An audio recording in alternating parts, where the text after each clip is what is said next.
The Night Storyteller welcomes you. It's time to relax and let go of the day. Find a comfortable place. Close your eyes and let the story begin.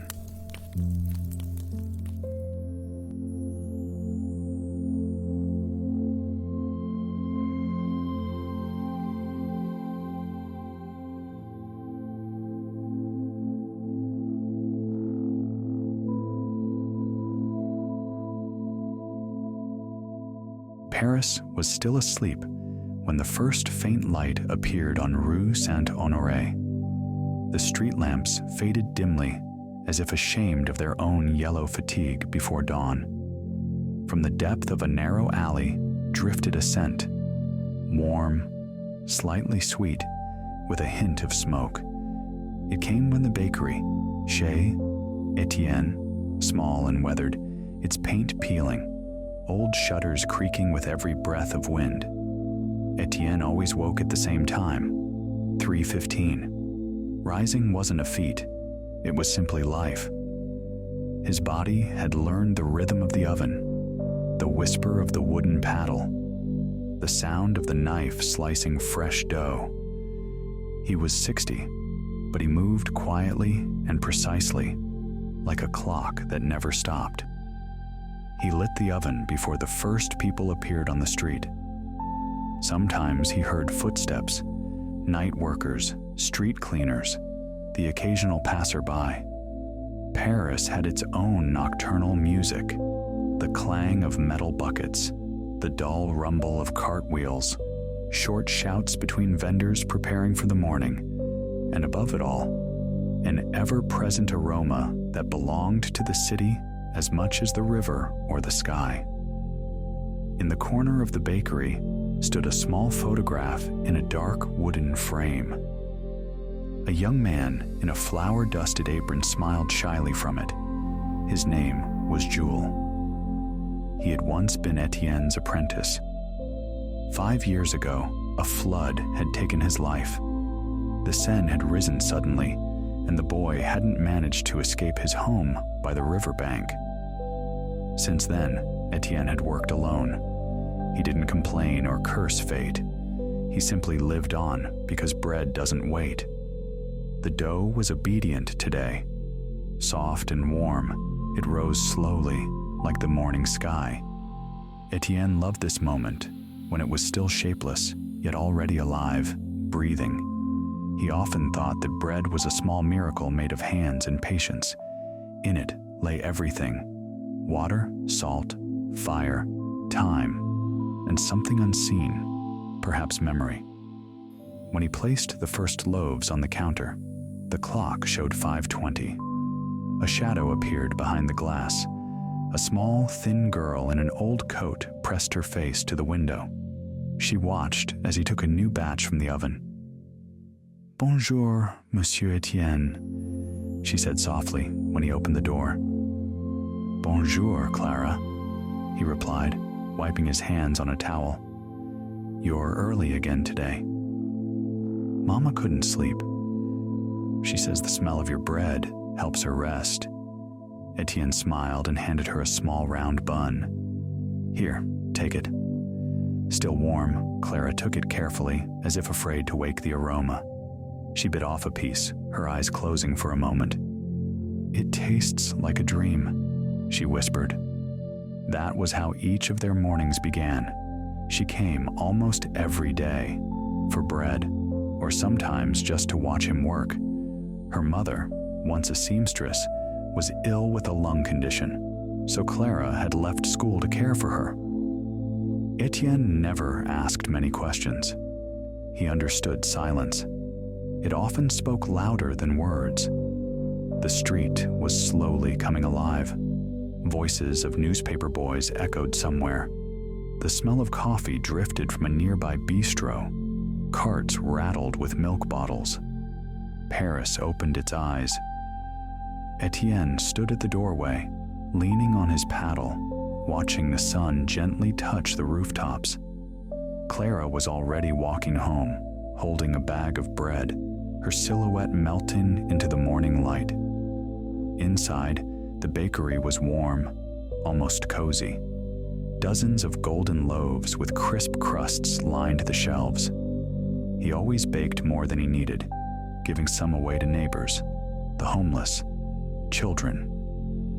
He had once told Jules, "Bread is not a business. It's the language of kindness. If you don't share it, it grows heavier in your hands." That phrase returned to him today, maybe because of Clara, or maybe because of the wind that carried the faint murmur of the river. He sensed something uneasy in the air, a light but familiar scent of moisture drifting from the Seine. The city was preparing for rain.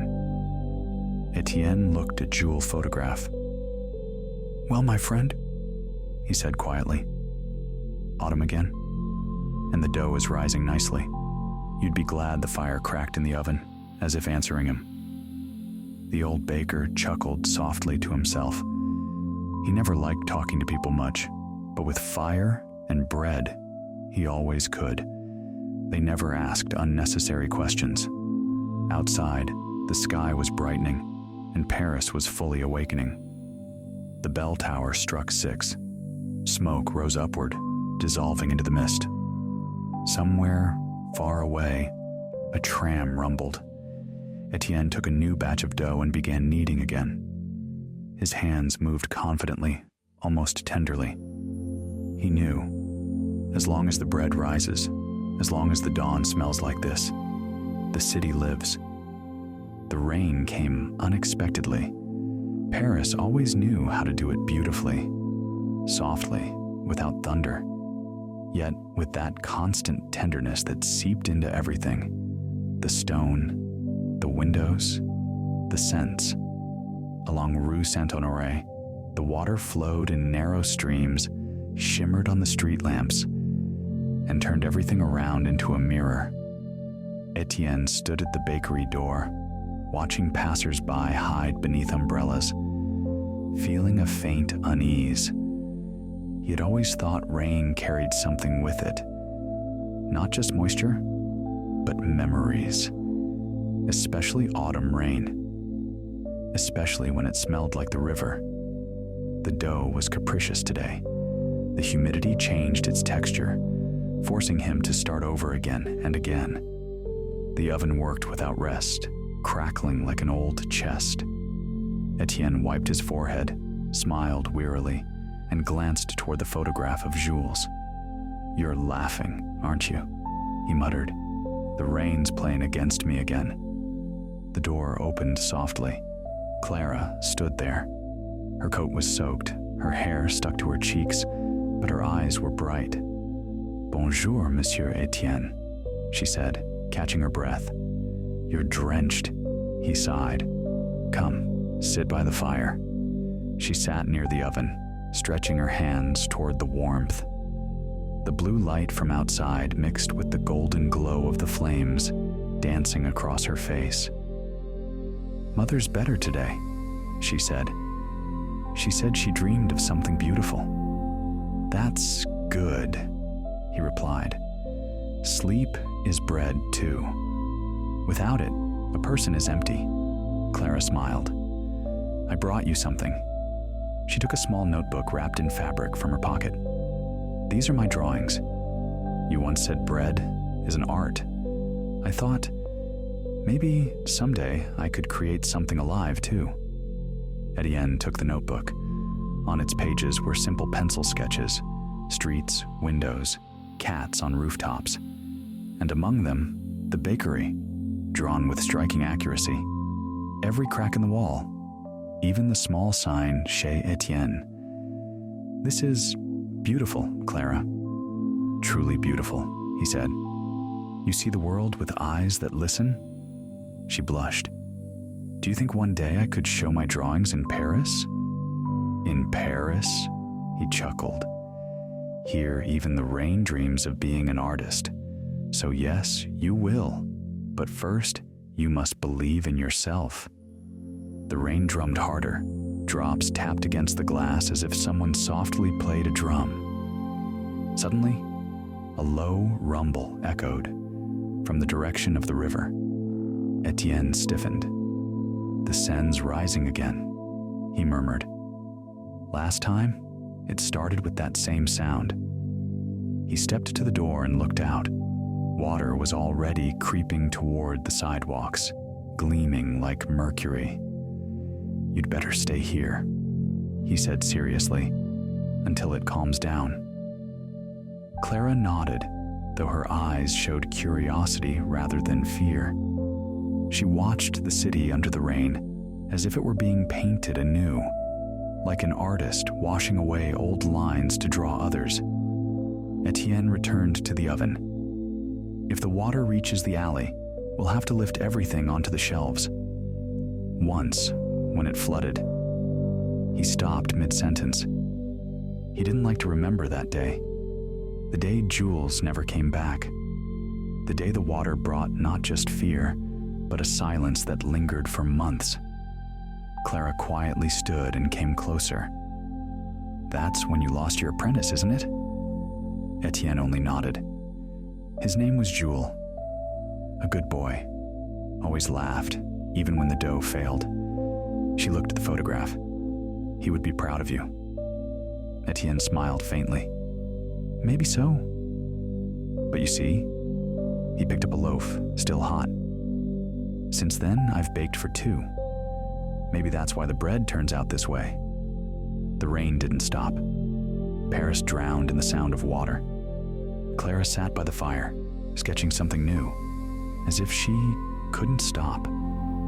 Etienne worked in silence, occasionally glancing at her, and for the first time in many years, he felt that the bakery held life again, life that didn't smell of loneliness. When the clock struck 9, the rain finally faded. Only the scent of wet stone and fresh bread remained. Etienne stepped outside, looking at the street. The water disappeared as quietly as it had come. "Paris survived again," he said softly. "And so did we," Clara replied.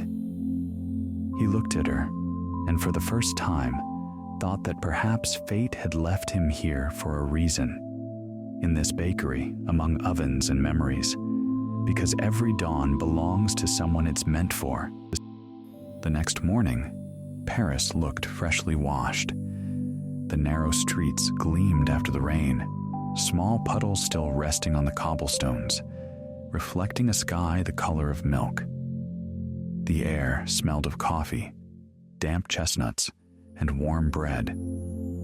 Etienne woke earlier than usual. His sleep had been shallow, filled with fragments of memories. Sitting on the edge of his bed, he breathed in the aroma rising from below. His bakery was already alive with morning rhythm. The oven breathed like an old friend. As he walked down the stairs, he noticed a small bundle by the door. Inside, a drawing. Paris at dawn. In the foreground, his bakery with soft light pouring from its windows. Etienne smiled. He knew exactly who had drawn it. Clara arrived a few minutes later, holding a paper cup of fresh coffee. "This is for you," she said. "You skipped breakfast again, didn't you?" "How did you guess?" He smiled. "And tell me, who left this drawing?" She blushed, lowering her eyes. "Maybe some artist who loves bread," she joked. He placed the drawing beside Jules' photograph. "Let it stay here." "It's a good sign." The street slowly awakened. Paris knew how to begin the day, without haste, savoring every moment. Clara cleaned the counter while Etienne checked the dough. It had risen perfectly, as if the whole city had lent it its quiet calm. "Today will be a special day," he said. "I can feel it." "Because the sky is clear?" "No, because people will come. And maybe, for the first time in a long while, I'll see their smiles not as customers, but as neighbors." By noon, the bakery was full. Old Madame Lefebvre with her dog, a student forever late for lectures, a pair of tourists lost and searching for coffee, and among them all, that same scent of life Etienne had once lost, and now felt again. "Your bread has changed," said Madame Lefebvre, breaking a baguette. "It's softer, warmer." Etienne smiled. Maybe just a little more soul this time. When the crowd had gone, a man in a suit appeared at the door, holding an envelope. "Bakery chez Etienne?" he asked. "Yes, that's me." "You've been sent an invitation. An exhibition of young artists at the Rivoli Gallery. Your apprentice is among them. She personally asked that you come." Etienne took the envelope and opened it. Inside, a poster. Clara Moreau. Drawings of Paris. A view from the window where bread smells like morning. He looked at it for a long time, then said softly, "So, she made it." That evening, the bakery closed early. Paris glowed like liquid gold.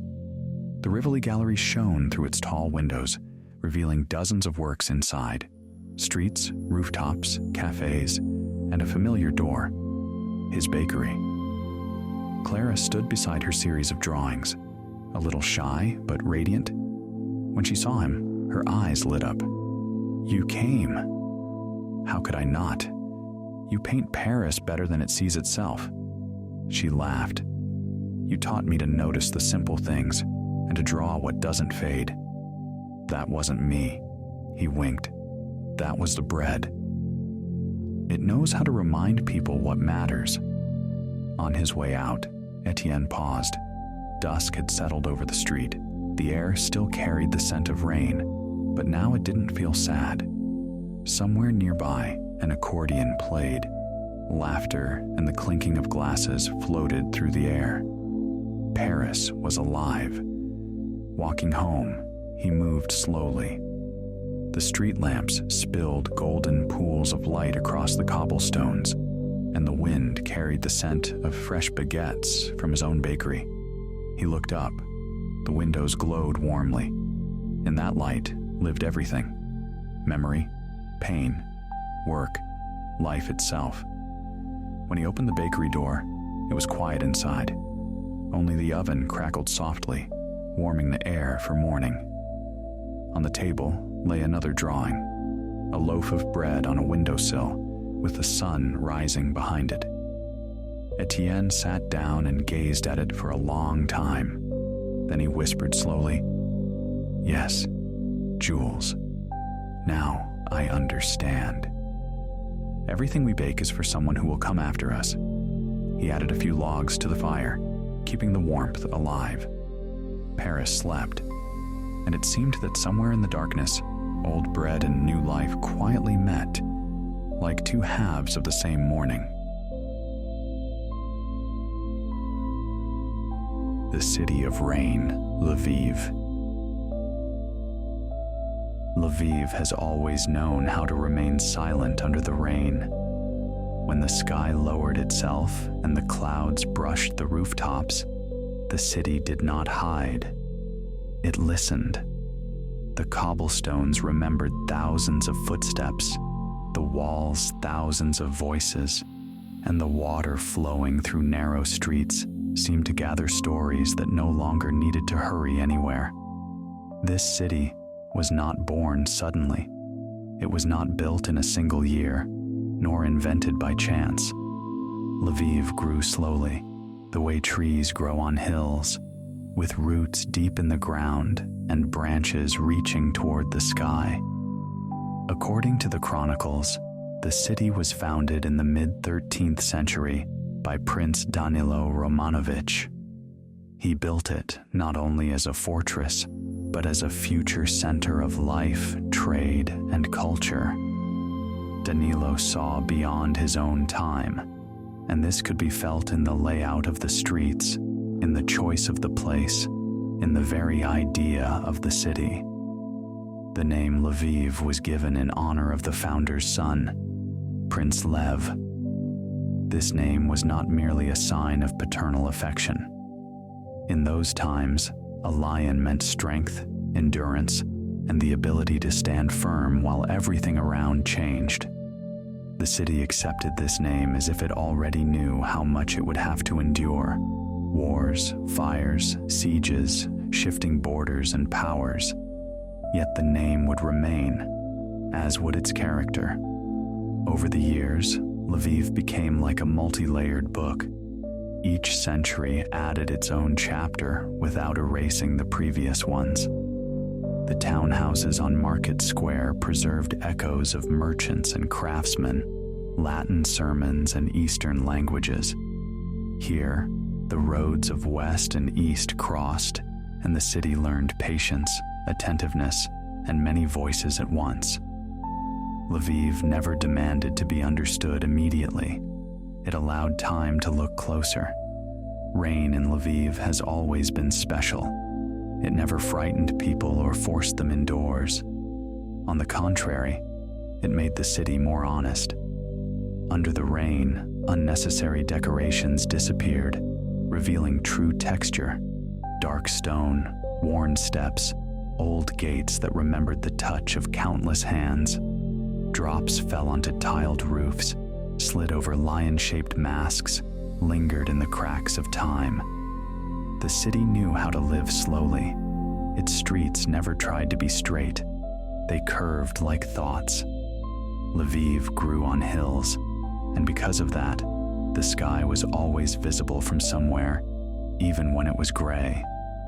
These hills protected the city from haste, made people pause, catch their breath, and look around. Throughout its long history, Lviv changed its face, but never lost its memory. Different languages, laws, and flags ruled here at different times, yet the rain fell the same way. It washed away the traces of days and left only a feeling that this city knows how to wait for spring, to wait for light, to wait for the silence between two rains. Lviv was never a city of loud promises. It did not call out. It allowed entry. And if someone stayed long enough, sooner or later they began to understand. This city does not reveal its stories all at once.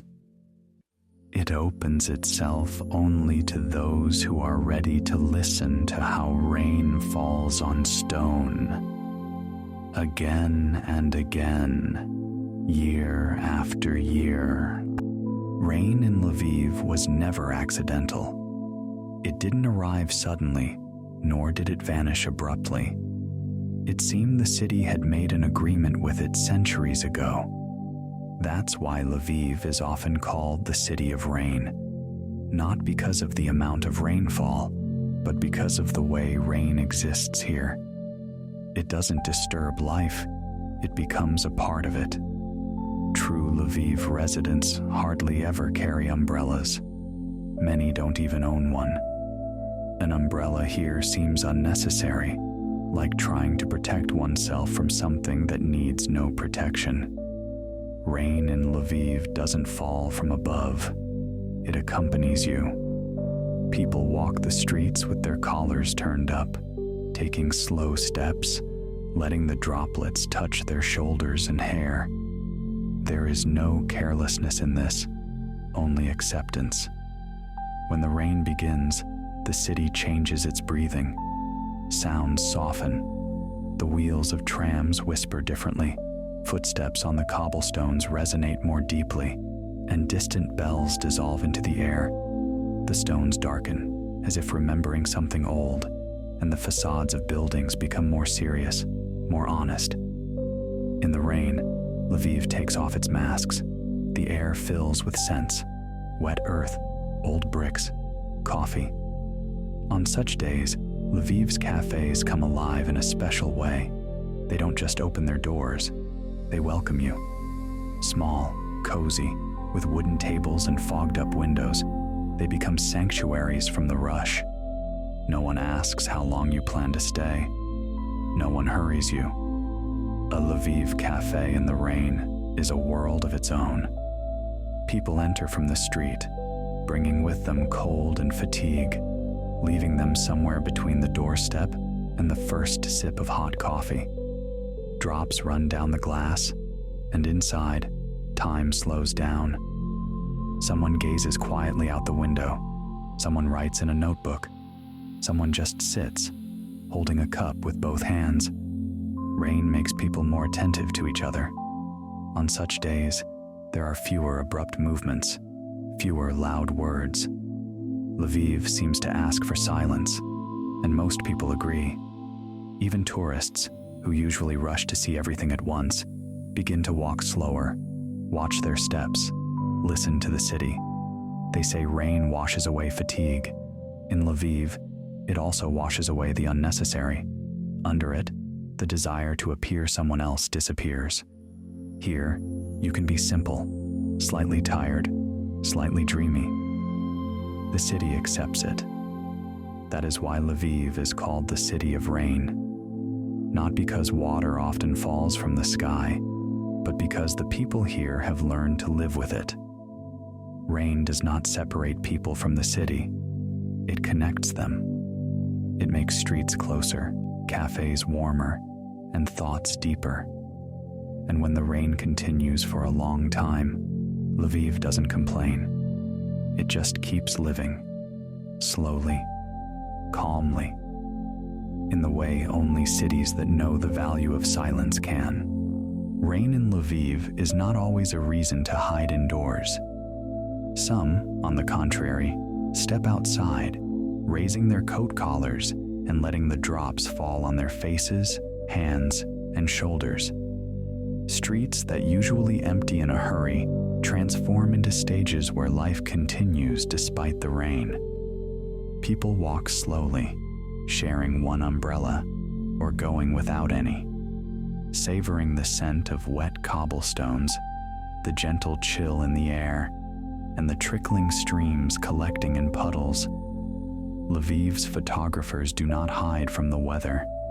Cameras gleam in their hands. Tripods are set up even on wet asphalt. They stop by the facades of old buildings to capture the play of light and shadow, the reflections of lanterns in puddles, or they follow couples walking through the rain with synchronized steps. For them, rain is not an obstacle, but the most sincere companion of the shot, adding authenticity to the photograph. Every raindrop on a window, every wet cobblestone becomes part of a composition that no one would notice on a sunny day. Trams creak and rustle along the tracks, cutting through the rain clouds above the city.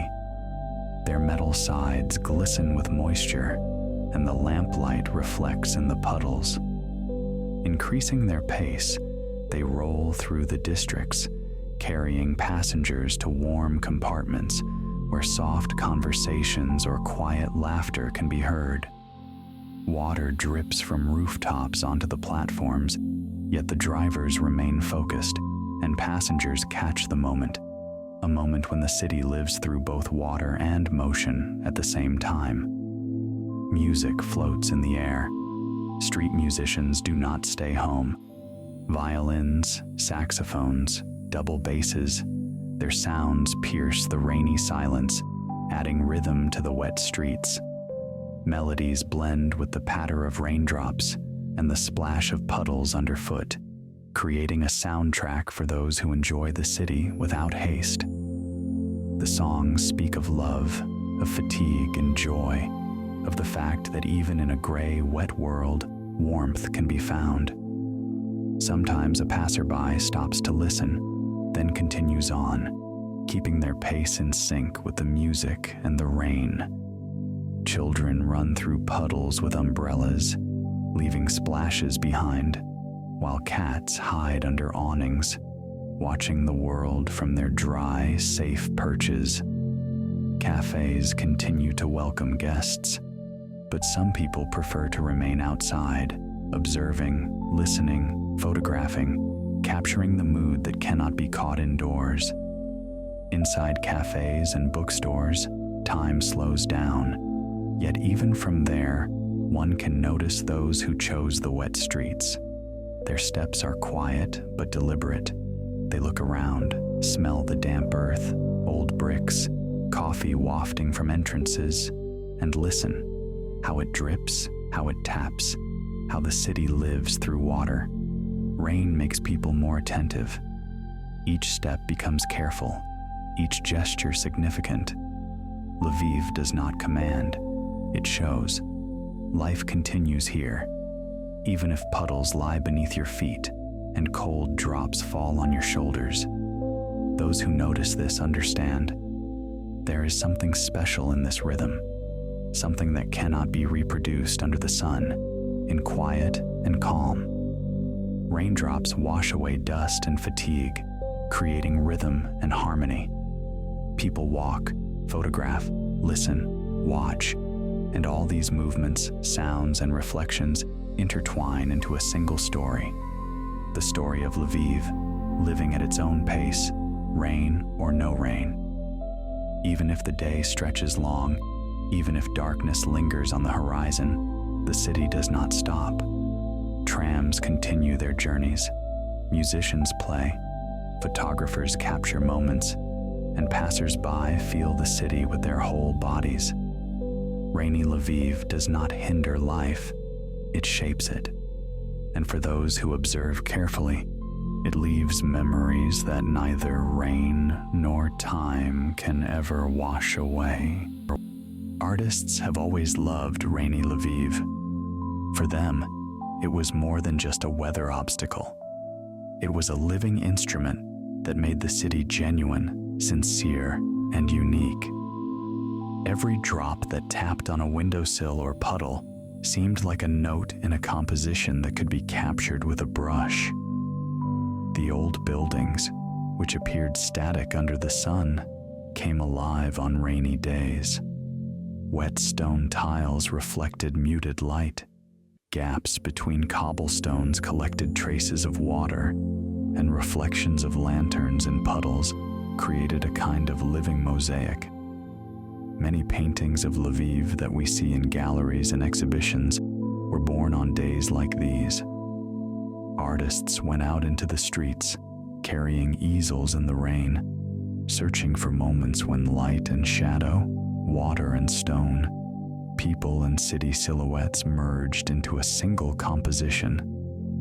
Raindrops on windows, wet trees, reflections in puddles.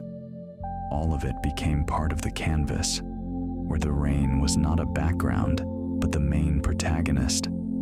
For those who paint, this is not just beauty, it is truth, because real life never stops, even when it rains. Sometimes artists even ventured into the city center, where crowds might get in the way. But it was precisely there that the city looked especially intriguing.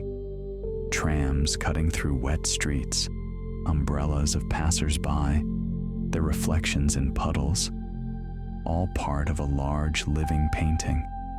Rain made people more attentive to each other, and those who create noticed it. Small stories emerged in every step, every gesture, and they could only be captured on a canvas. Few people know, but beneath the very center of Lviv flows a river, invisible to most residents and tourists, that collects all the city's rainwater. It hides under bridges and old buildings, like a secret artery that nourishes the city. For artists, this river was almost magical. Its flow, the sound of the water, and mirrored reflections became inspiration for countless works. Drops falling from roofs into the river created unique patterns on its surface. Here, rain did not simply fall. It merged into a single rhythmic symphony, visible only to those who listened to the city and observed it attentively.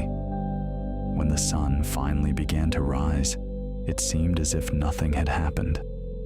Streets dried, tram tracks gleamed in the sunlight, puddles gradually disappeared, and building facades regained the brightness of their colors. Yet even then, the city did not forget the rain. The air remained fresh, slightly cool, filled with the scent of wet cobblestones and old bricks. Drops trickling from roofs reflected the light, creating the illusion of a sparkling, clean city. Even if at first glance it seemed that it hadn't rained, the feeling of a damp morning remained in every corner, in every breath. Artists slowly packed up their paints, but their hearts remained full of inspiration. They knew this city lives through water, and through water it reveals its true faces. Every street, every alley, every old balcony after the rain looked different than under the sun.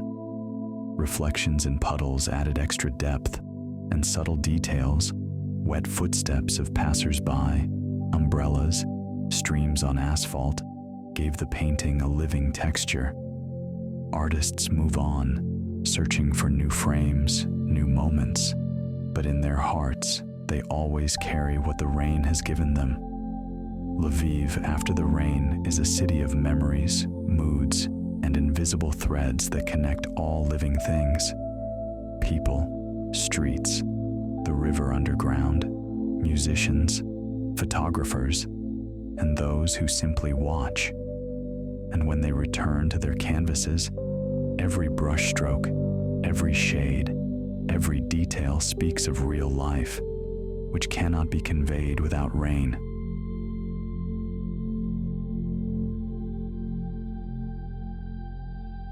Eve's rainy morning. The rain had started at dawn, soft even, the kind that didn't frighten with thunder, but rather tapped on the window as if asking to let the cool air, and Eva woke without an alarm. It was always like that on weekends, when nothing pressed against her back with a list of tasks, and ahead lay only silence and 2 long days she could live entirely on her own terms. The room greeted her with a gentle, half-dark light. Gray streaks of sky touched the walls, creating the feeling that the space had grown wider, deeper. Eva stretched, rose slowly, and walked to the window. On the windowsill lay a few dried brushes she had forgotten to put away yesterday. The rain slid down the glass in thin lines, like an unfinished sketch. She smiled. Saturday morning. Perfect. In the kitchen, Eva switched on the kettle, and while it hummed, took her favorite cup from the shelf, white with a thin golden rim. She poured hot green tea slowly, watching the steam rise and disappear, blending with the scent of rain. For her, this was almost a ritual. First tea, then a short breakfast. A few pieces of bread with honey and butter, something light. She could never paint on a full stomach. Eva sat at the small table by the window.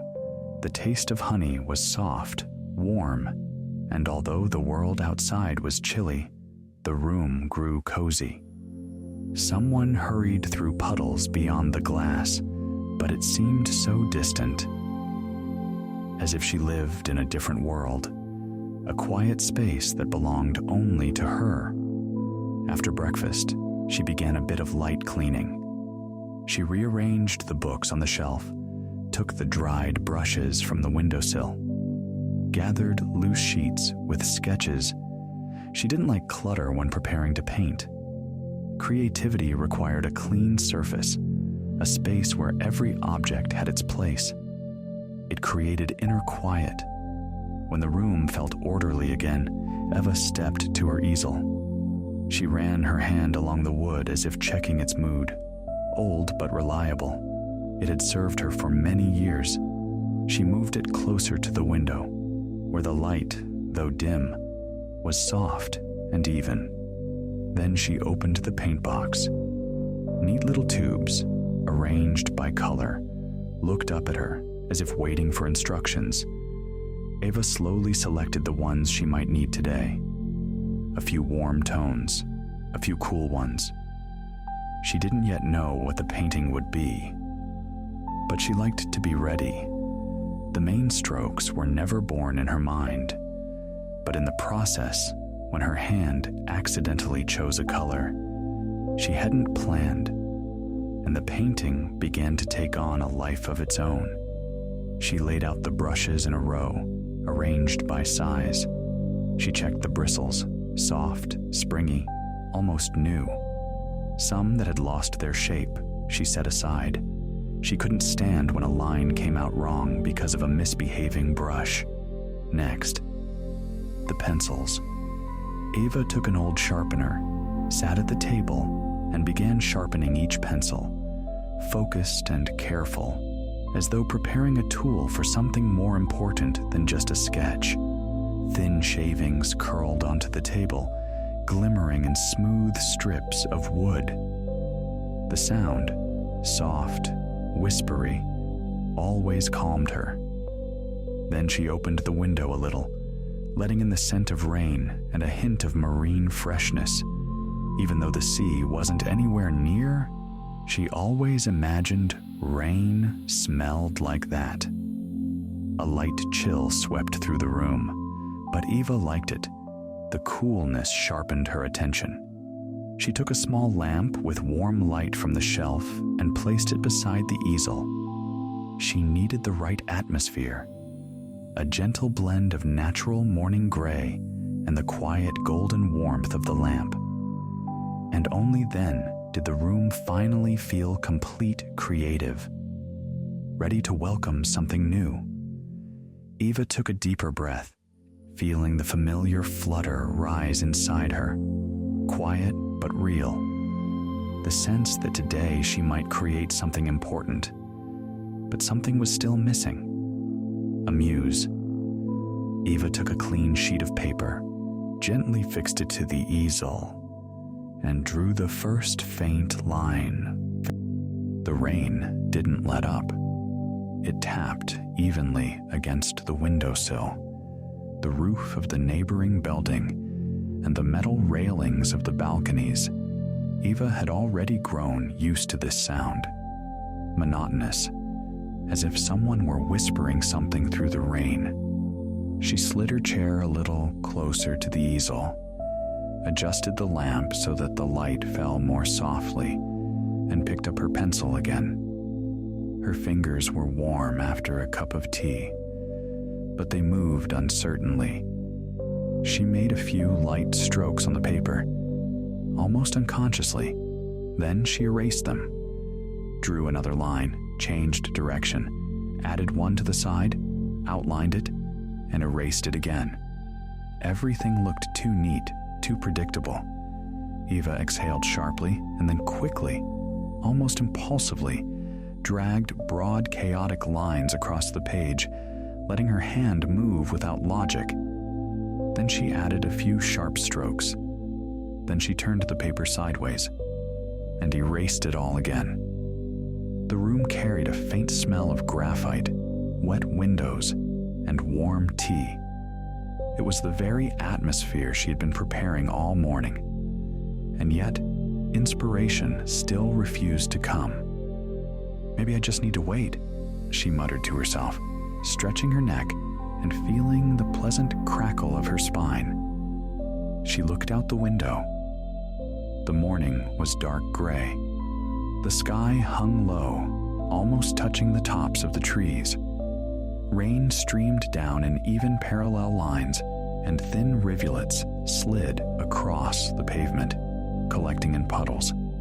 The few people outside hurried along, hunching under umbrellas like small moving shadows. Eva wrapped her hands around her cup, took a sip, and returned to the easel. She drew new lines, light, like a breath of air, heavy, like pressure from fate. She erased, came back to it, added something else. It went on for about 40 minutes. Her movements were stubborn, but her eyes held quiet frustration. One thought spun in her mind.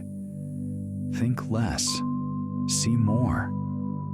She stood up and went closer to the window. She touched the glass with the back of her hand. It had already begun to fog. The morning was colder than she expected. Below, the street looked ordinary. Empty bus stops, rain, wet trees, people rushing about their lives. But suddenly she noticed a couple. They moved more slowly than everyone else, so slowly it seemed time around them followed a different rhythm. An elderly man and woman. They walked very close to each other, sharing one umbrella. A light gray one, slightly tilted by the wind. Their steps were synchronized, yet unsteady, as if every movement required effort. Eva leaned closer to the glass. There was something incredibly touching about them. A tiny story told quietly through gestures rather than words. A story of years lived together. He held the umbrella with a hand that trembled slightly. She held him by the elbow, firmly, confidently, as if the world could still falter, but she would not. They walked past puddles slowly, shoulder to shoulder, two against the rain. Eva set down her cup and returned to the easel. Her heartbeat quickened just a little. The lines that moments ago felt forced now flowed out on their own, light, precise. She wasn't thinking, she was creating. First, their silhouettes, two profiles under one umbrella. Then, the tilt of their bodies, slightly forward, pushed by the wind. Then their hands, intertwined like branches of old trees. Then their reflections in the wet pavement. Another glance at the window. The couple was closer now. The rain broke into occasional bursts, and the wind tugged at the edges of their clothes. They moved so quietly that even the city noise seemed softer. Eva erased one line and quickly replaced it with another. Checked the proportions, added a gentle curve to the woman's shoulders, slightly changed the angle of the man's head to make it seem as though he were listening to her breath. "We can't lose a single detail," she whispered. The window fogged again. Eva wiped the moisture with her sleeve and continued watching. The couple walked a few more meters. Their steps were cautious, yet calm, as if they had walked through the rain like this their entire lives. Water streamed down the glass in streaks that blurred her view, as though a careless painter had spilled paint across a sketch. Eva wiped the window again without looking away. And when the couple came directly beneath her window, she made one last quick stroke, sharp, emotional. She caught the moment. The moment. The couple passed by, unaware of the observer. And when their silhouettes dissolved into the rainy morning, Eva lowered her pencil. She took a few deep breaths and looked at her sketch.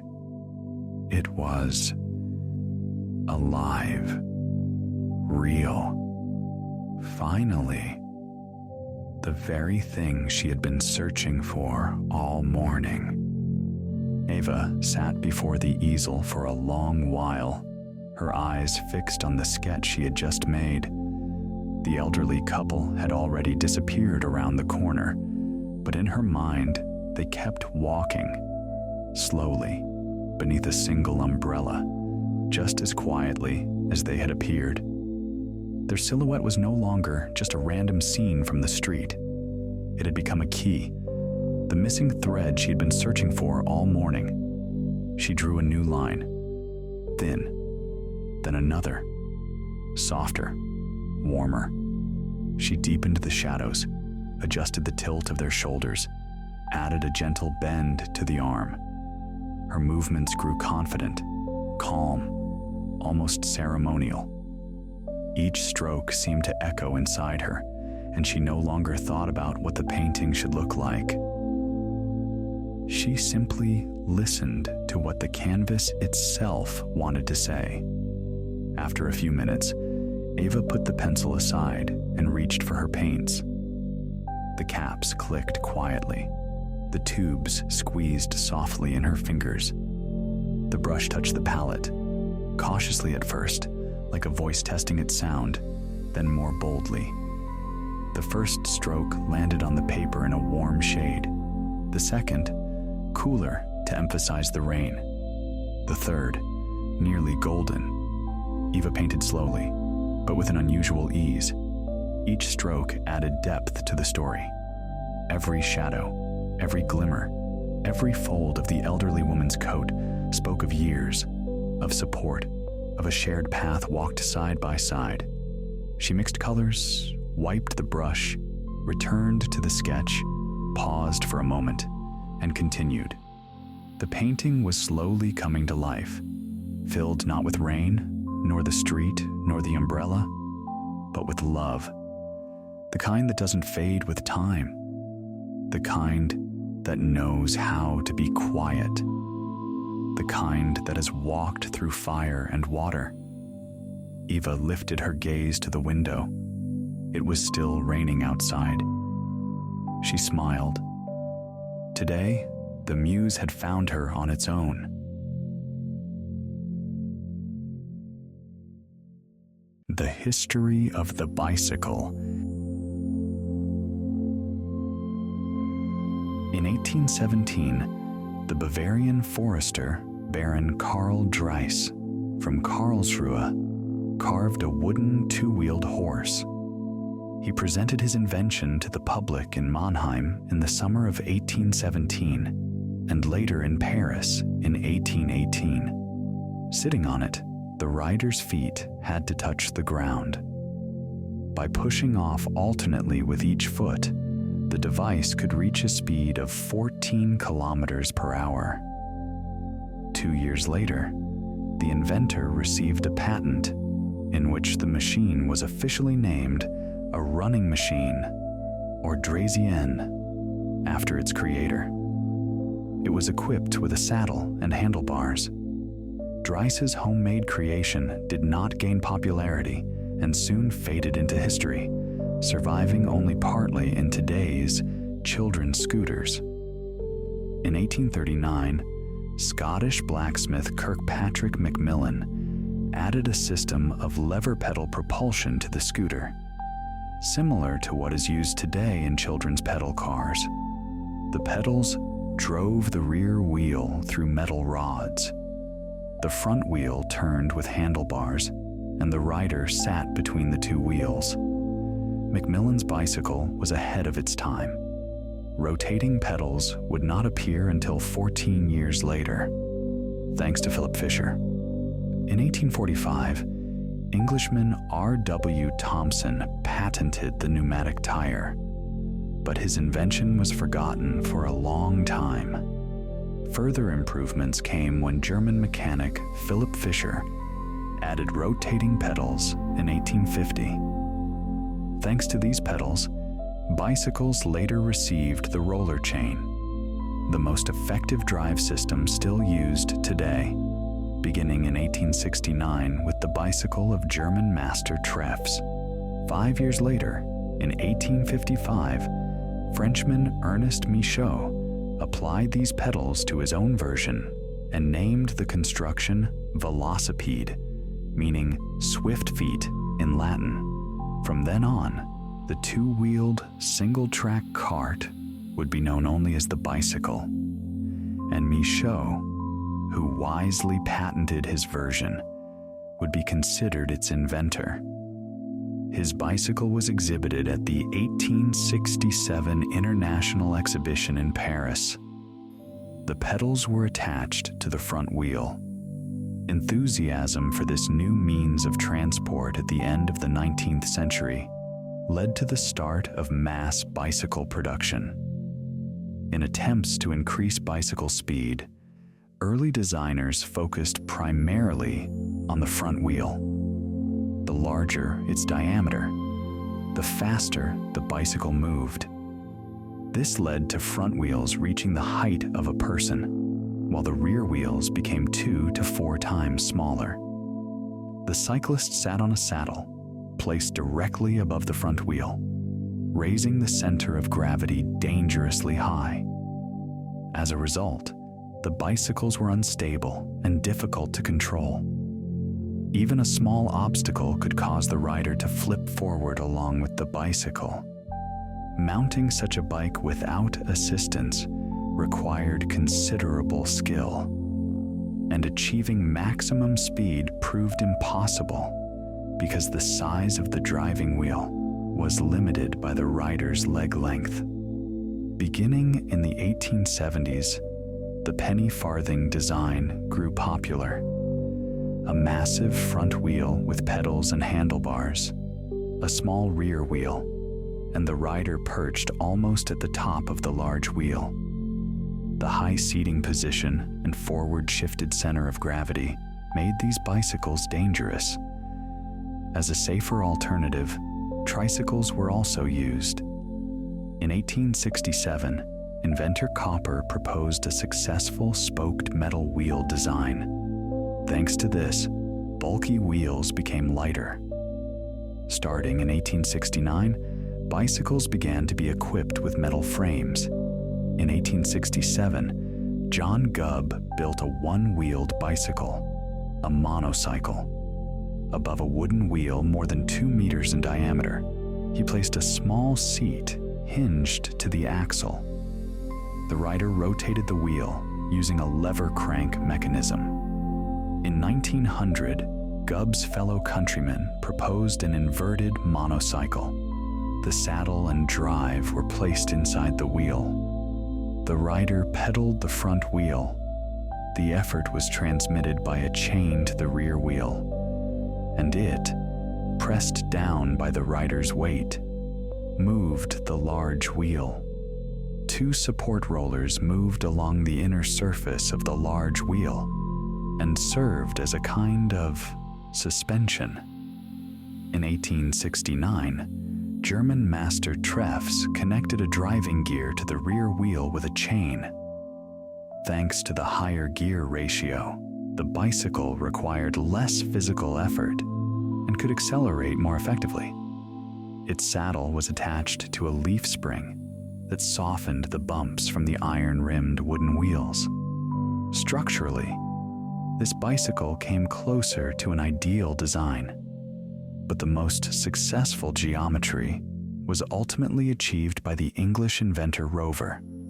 By 1869, there were 1,300 bicycles in Paris. In 1878, English inventor Lawson introduced chain transmission into bicycle construction.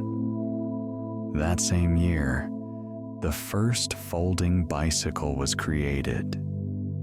The first bicycle resembling the modern form was called the Rover. It was created in 1884 by English inventor John Kemp Starley and mass-produced starting in 1885.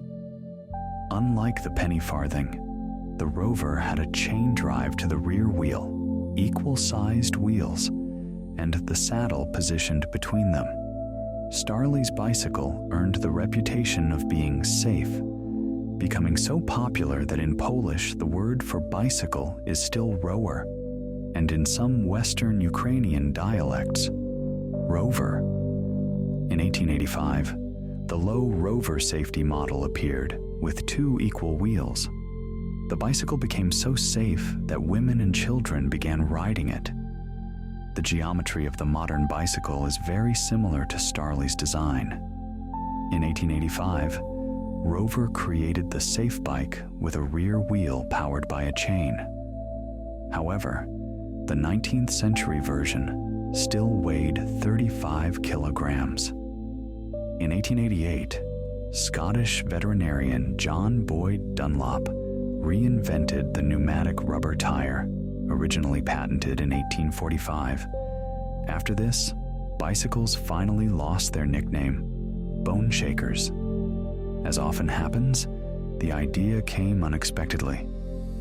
Watching his son bounce on a rigid scooter, Dunlop's gaze happened to fall on a piece of hose from a garden pump. He filled the hose with water and stretched it around the wheel rims. Later, Dunlop attached to the world's first tire a simple valve that allowed air in but not out, and he hurried to patent his invention. This innovation made bicycle riding far more comfortable and contributed to their wide popularity. The 1890s came to be known as the golden age of the bicycle. A few years later, Dunlop founded a company that also produced tires for motorcycles and automobiles. Between 1895 and 1905, it became fashionable to take a ride on a side-by-side bicycle. Two friends sat next to each other on a two-wheeled frame. When the wheels were placed in a single line, the design was embraced by athletes.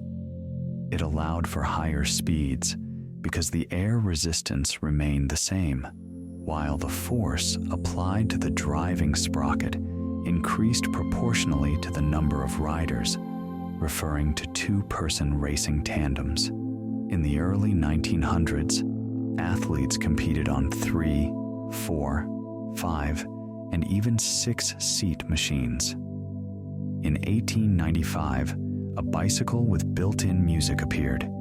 Its front wheel contained a small organ mechanism and a flute. In the United States in 1895, 1.25 million two-wheeled machines were produced. For many years, tricycles were also built, and thanks to their stability, they were even more successful than two-wheelers. Additionally, 3- and 4-wheeled cycles were used to transport goods and mail. In 1897, the English company Humber mounted a closed canvas body onto a tricycle and named their creation a Velo Limousine. In 1898, coaster brakes and the freewheel mechanism were invented, allowing riders to stop pedaling while coasting downhill. The torpedo hub with a freewheel, created by German mechanic Ernst Sachs, became a revolutionary invention in the history of the bicycle. Around the same time, gear shifting and hand brakes were introduced, though these innovations did not gain popularity immediately. Many inventions and new technologies created for the bicycle industry made it possible to develop automobiles and airplanes. Many automobile companies of the early 20th century actually began as bicycle manufacturers. The first aluminum bicycles were built in the 1890s, and the first recumbent bicycle appeared in 1895. Mass production of recumbent bicycles by Peugeot began in 1914. The first convenient gear shifting system was created in 1910. The first bicycle with both front and rear suspension was manufactured in 1915 for the Italian Army. Starting around 1905, bicycles in many countries began to fall out of fashion because of the rapid development of automobile transport. From the late 1960s, bicycles returned to popularity in developed countries due to the rise of healthy lifestyle trends and the growing awareness of environmental issues. Mass production of titanium bicycles began in 1974, and carbon fiber bicycles in 1975. It would seem that all roads were opening up for the bicycle, and yet it did not escape criticism. Horse and fodder merchants made no secret of their disapproval, having felt a sharp decline in demand for their goods. Due to the mass fascination with bicycles, for example, piano production in England dropped significantly, and in France, cycling unexpectedly pushed card games into the background. Some public accusations even appeared in the press, voiced by certain authorities, though they chose to hide their names. Thus, in newspapers and magazines from 1880 to 1901 could read things like, "Horses will never get used to this monster. It can take root only in deserts, where in time it will outrun perhaps only the camel." Or about how one professor of medicine warned of the harmful effects of bicycle travel claiming that it could cause unheard of pain, followed by complications, and may lead to insanity. Bicycles in the armed forces of various countries. Bicycles were taken into military service in France, Italy, Germany, Russia, Switzerland, and other countries. Here is what the Russian newspaper Yuzhny Krai wrote about this in 1885. In the army, experiments are being conducted with the aim of introducing bicycles into military service. Bicycles are capable of freely covering 20 kilometers per hour and can travel for several hours over uneven ground, ditches, and so on. Bicycles easily overcome such obstacles because they are light and can be carried by hand and then set in motion again. At night, a lantern with a reflector is attached to the front of the bicycle. The bicycle appears especially convenient for use in the military postal service. The folding bicycles used by the scooter units of the Russian Empire's army were employed during the 1902 military expedition to Persia. These bicycles were later displayed at the To the Bicycle exhibition in the Polytechnic Museum in Moscow, dedicated to the 60th anniversary of the production of the first Soviet bicycle. As of 1990, the Swiss Armed Forces continued to use bicycles among their other transport vehicles. Each of the 3 field corps included a regiment of bicycle soldiers armed with anti-tank grenade launchers and light machine guns. The design of the Army bicycle itself was developed as early as 1905 and had undergone only minor changes by 1990. After World War II, the bicycles were equipped with drum brakes, and in 1984, with a headlamp and rear reflector. In our time, bicycles are most popular in the countries of Northern and Western Europe. The most bicycle-oriented country in Europe is Denmark. The average resident covers 893 kilometers per year by bike. Next come the Netherlands, 853 kilometers. In Belgium and Germany, the average person cycles around 300 kilometers per year. Bicycles are least popular in Southern Europe. For example, the average Spaniard rides only about 20 kilometers per year. The modern popularity of bicycles in Europe is the result of deliberate government policies, since promoting cycling helps reduce car traffic in city centers and improves public health. To encourage the use of bicycles, authorities introduce measures such as building bike lanes and other infrastructure, creating facilities that integrate cycling with public transport, covered and often guarded bike parking areas at train stations and bus terminals, equipping passenger trains with special carriages for bicycles, and so on. Dutch urban planners were among the first to build bike routes that lead directly out of the city into nature. Cycling enthusiasts are united in the Dutch Cyclists Union, a highly respected organization that publishes maps and guidebooks, organizes group rides and excursions, and maintains rental and repair points.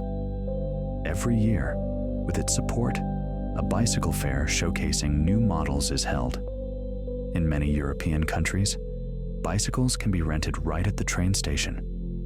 In Copenhagen, bicycles can be rented for free and for an unlimited time. These bicycles may not be used outside the city.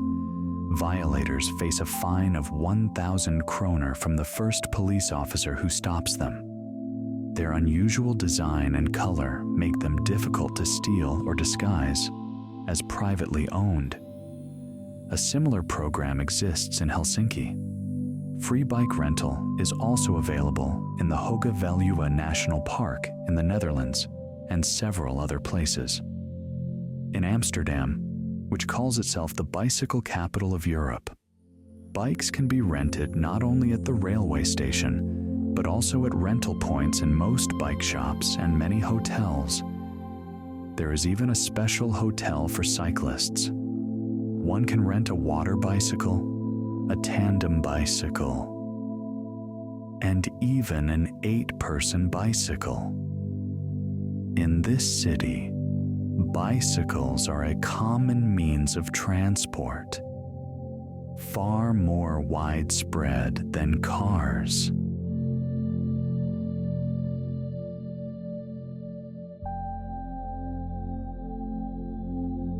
The Lighthousw Keeper.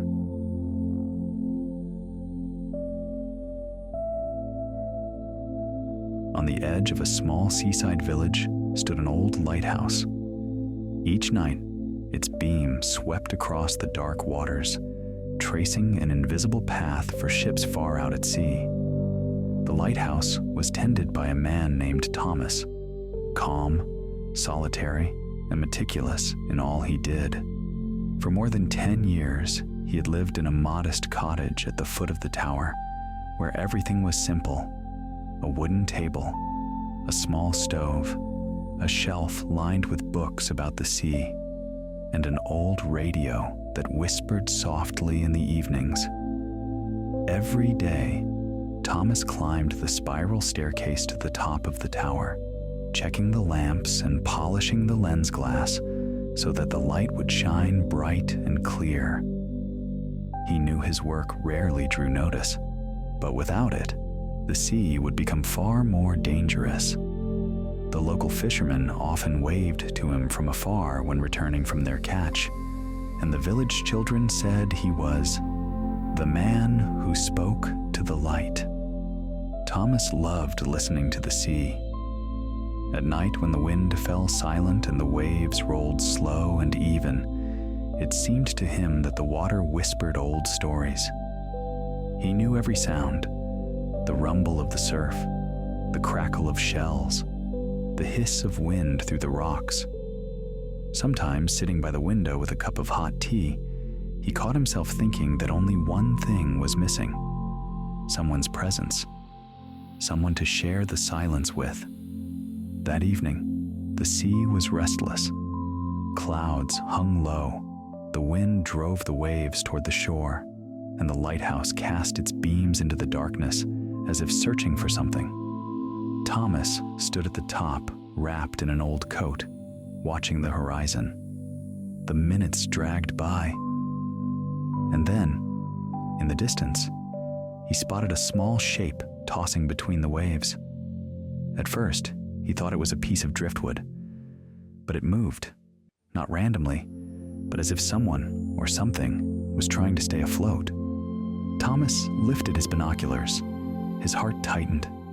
Amid the foam and spray, he could make out a small wooden rowboat, and inside it, a dark figure. When he focused, he realized it was a dog, large, soaked, with white markings on its muzzle. It stood on trembling legs, staring straight toward the lighthouse. The waves were growing taller. The little boat rocked violently, disappearing between crests. Each time it vanished, Thomas held his breath until he saw it again. He stepped back sharply from the railing and almost ran down the spiral stairs. Outside, the wind howled against the windows, and the rain poured as if someone were emptying buckets from the sky. Thomas flung open the shed door. Inside stood his own rowboat, old but sturdy, built long ago by his father. 2 oars, a coil of rope, a lantern, and a few wooden planks for the seats. Simple, but reliable. He checked the hull for leaks, made sure the oar locks held firm, then lit the lantern and covered it with a cloth so the flame wouldn't go out. He tied a rope to the stern. It would be his lifeline back to shore. "Hold on, my friend," he whispered, gripping his hands together. "I'm coming for you." The rain stung his skin. The wind tore at his breath. But Thomas hesitated no more. He pushed the boat into the surf. A wave slammed against the side, spraying his face. But he climbed in, took the oars, and began to row. Steady, rhythmic strokes, just like in the old days when he fished at dawn. The sea pressed hard against him. The boat rose and fell, creaking, but he moved forward. Somewhere ahead, between the waves, a small spark of life flickered in the darkness. A spark he was determined to save. Above him, the lighthouse burned, his own light guiding him through the storm. The wind hurled salt and rain, erasing the outline of the shore. The lighthouse shone somewhere behind him, its beam vanishing and reappearing through the darkness, showing Thomas the way. He rowed stubbornly, each stroke cutting through the sea's fury. The oars slid through the cold water. His hands were numb, but his heart beat fast and steady, in rhythm with the waves. Ahead, the dog's boat was tossed from side to side like a splinter. Thomas could see the animal whining, trying to cling to the edge with its paws. "Just a little more. Don't fall," he repeated silently, as if those words could reach through the wind. When Thomas finally drew closer, a wave lifted his boat and then dropped it hard. The distance between them shrank to just a few meters. The dog, noticing him, barked, hoarse but clear. There was hope in that sound. "Easy, boy," Thomas shouted over the wind. "I'm here." He dropped the oars, grabbed the rope he'd brought from the shed, and tied a loop. As the boats drifted near again, he tossed the rope across the bow of the other one and yanked sharply, pulling it closer. The boat shuddered, but held. Now they were side by side. The dog stood trembling, staring straight at the man. "Come on. That's it. Come here," Thomas said calmly, though he was barely keeping his own balance. He reached out, but a wave slammed between them, throwing the boats apart. The dog yelped and fell back onto the bottom of the boat. Thomas quickly pulled on the rope, forcing the boats together again. When they met for the second time, he grabbed the dog by its soaked neck and, straining, hauled it toward him. A moment later, the animal was in his arms, wet, shivering, but alive. "That's it," Thomas whispered with a faint smile. "You're safe now." The dog gently licked his hand, as if understanding. Thomas set him down on the floor, covered him with an old coat, and caught his breath. Now it was time to head back. He tied the two boats together. The wooden sides thudded against each other, but the knot held firm. The rain had eased, though the wind still drove fine waves that slapped against the hulls. Thomas took up the oars again and slowly turned toward the shore. Every stroke was heavy, but now warmth spread through him, the quiet certainty that he was no longer alone. The dog watched him with large, dark eyes, breathing deeply, as if aware of how much strength that rescue had cost. Dawn was beginning to gray over the sea. The sky to the east lightened, and the wind shifted direction. Thomas could sense the shore was near. Visibility improved, and he saw the dark line of rocks. The lighthouse stood close now, but the sea hadn't finished. When barely 100 meters remained, he heard a roar. Deep, rolling, like thunder under the water. Thomas turned and saw a massive coastal wave surging toward them, growing before his eyes, pushing the sea ahead of it. "Hold on," he shouted, shielding the dog with his body. The wave struck with unstoppable force. The tide boats rose high, wood groaning, the rope straining. Then, a sharp snap. Thomas's boat flipped first. He was thrown into the freezing water, surrounded by thunder and foam. Something struck his shoulder, but he managed to grab the side of the other boat, the one where the dog was. The water roared. The sea hurled them toward the shore like toys. Thomas heard the dog whining, felt the waves pounding his legs, but he didn't let go. They had to reach land. Only when the wave receded, leaving behind foam and debris, did Thomas see that their second boat was still afloat, battered, but intact. He caught his breath, wiped his face, and whispered, "We're alive. We made it, buddy." His own boat, the one he had set out in, was gone, shattered into pieces now drifting beside them. The shore looked closer than it really was. Thomas rowed with a broken piece of oar, while the leftover waves from the storm still battered the sides of the boat. The dog sat beside him, trembling, staring ahead as if he too understood that they had to hold on. "Almost there," Thomas rasped, too exhausted to shout. "Just a little more." Cold water poured into the boat. The planks creaked, but it stayed afloat. Thomas felt pain in his shoulder, likely from when the wave had struck him with debris. His whole body ached, but he didn't care. All that mattered was reaching the shore. When the boat finally scraped its bottom against the sand, Thomas dropped to his knees. The water retreated, leaving them among foam and wreckage. He lifted his head, took a deep breath, and let out a rough, quiet laugh, hoarse but sincere. The dog whimpered softly beside him. Thomas lifted the wet, heavy creature into his arms. "We made it, you hear?" he whispered. "You're alive, and so am I." Barely. He stumbled up toward the lighthouse, swaying, each step costing him the last of his strength. The cold bit through his bones. His clothes clung to his body, but he held the dog tightly. When they reached the door, Thomas leaned his shoulder into the old boards, shoved them open, and stepped into warmth. Inside smelled of the sea, salt, and old wood.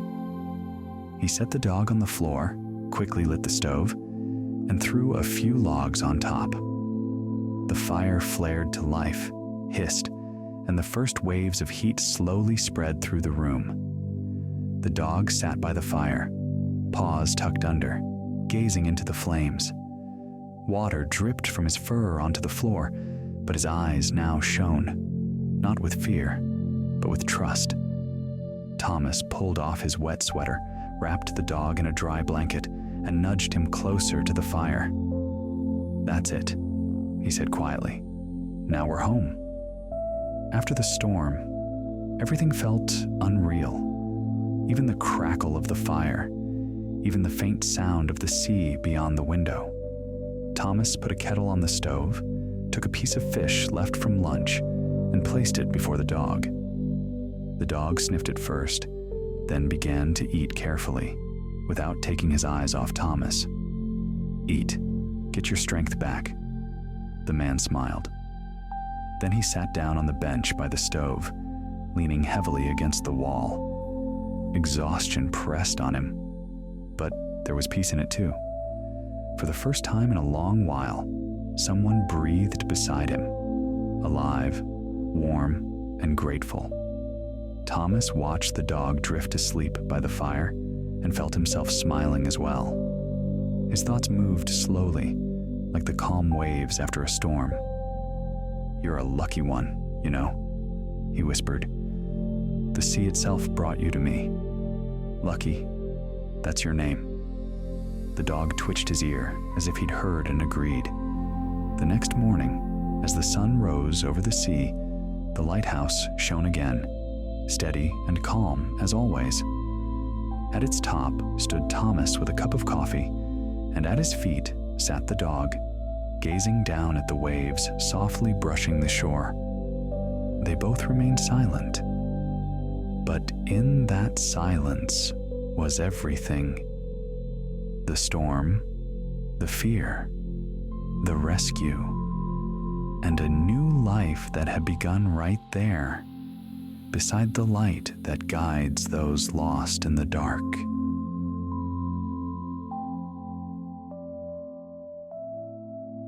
The Missing Sheep at Gary's Farm. Gary had lived on his farm almost his whole life.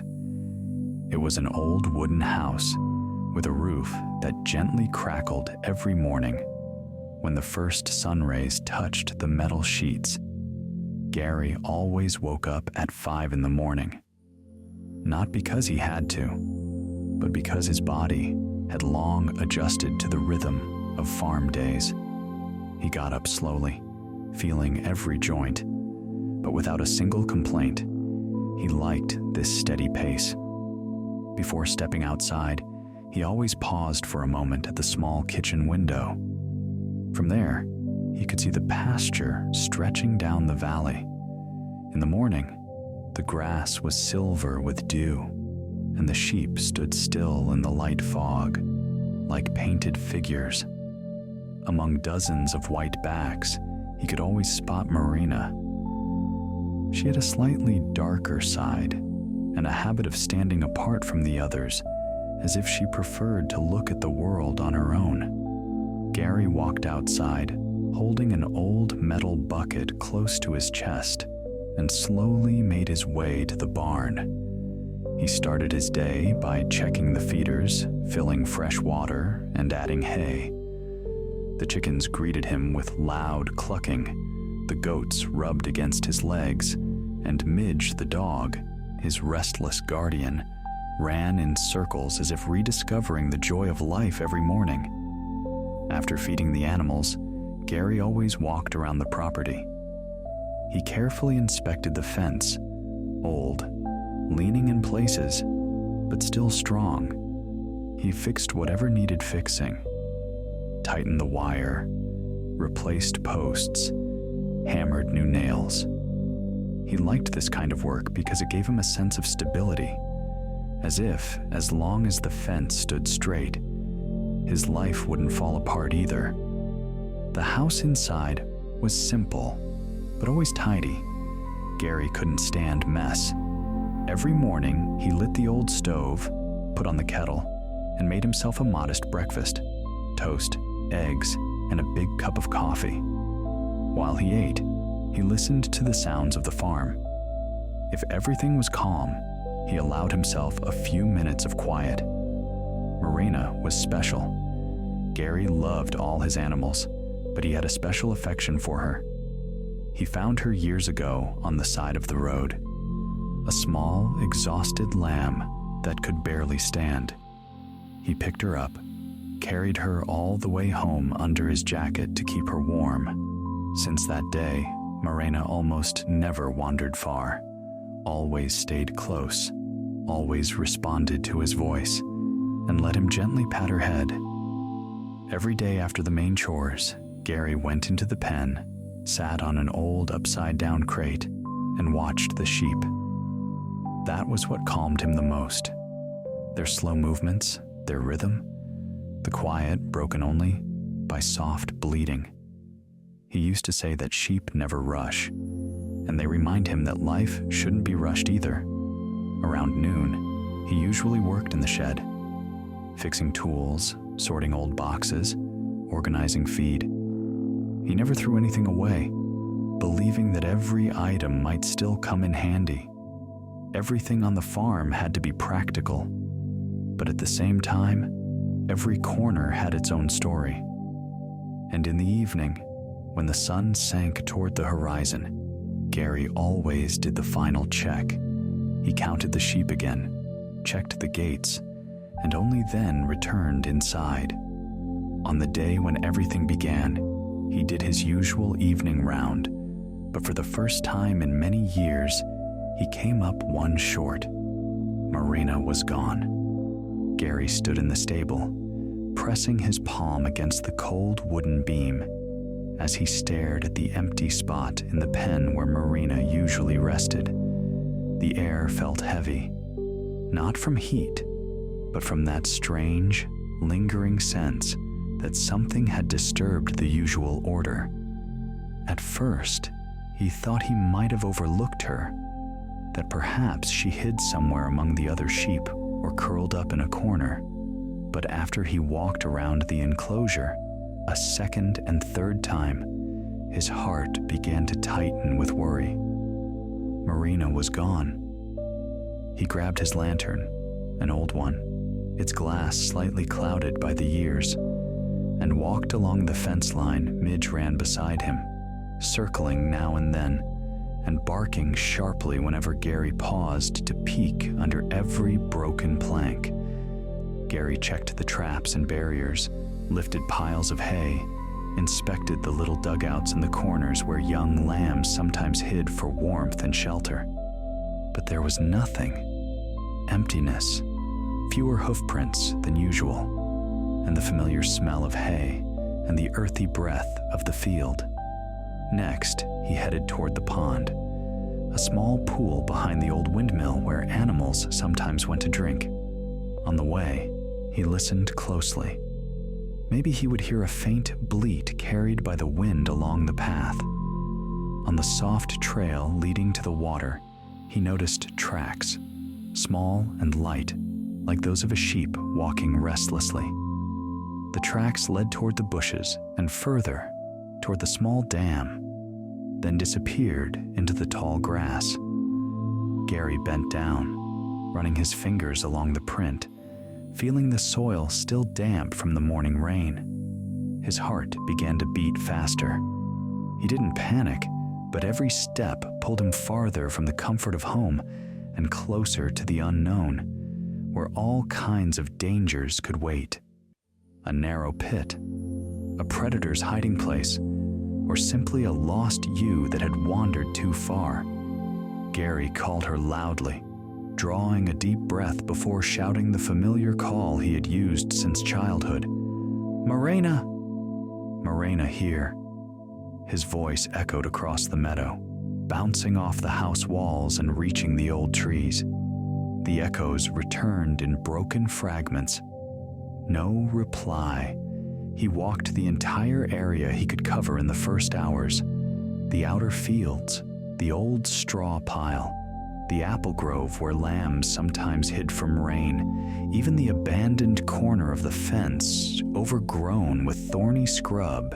He checked every section. Sometimes he felt hope, finding fresh wool or a recent hoofprint, but never Marina herself. Midge caught faint traces in different spots, carrying them in his damp nostrils. But he couldn't pinpoint a clear direction. One thing bothered Gary the most: the absence of any signs of struggle or blood. If someone or something had attacked her, there would have been some trace.